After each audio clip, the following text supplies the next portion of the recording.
Yo, what's up guys? So I'm just gonna go over this new tool that I just created, mainly for mock drafting purposes. So I have it down here named Mock Draft Simulator, and what you can do with this thing is kind of like I explained in the prior video, is you're able to have this ADP lookup.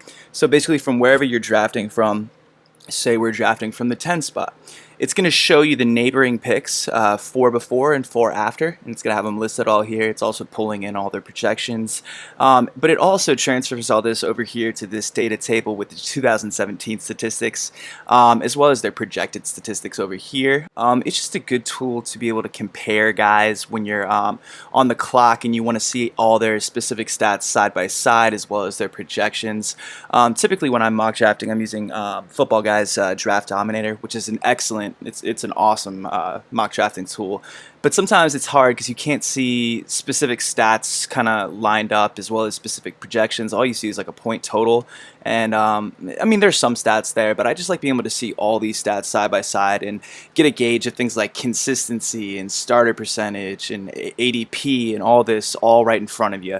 What I also added in down here is the future and or past options. So when I go to pick 10, it's going to give me the options for where my picks will be. So my first pick is 10, the second pick is 15, 34, 39, etc. So if I go to, let's see, 3 picks in the future, 39, this is what I'm looking at ADP wise, what will likely be available when I get to that spot. So if you're kind of having a hard time deciding whether or not you wanted to choose between somebody like Beckham or somebody like Saquon, and you're trying to figure out like, oh, what running backs will still be available likely around the turn when I get my second pick.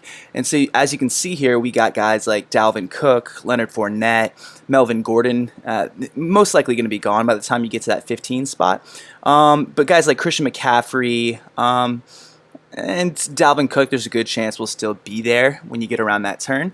So it wouldn't kill you to take a guy like ODB if you wanted to.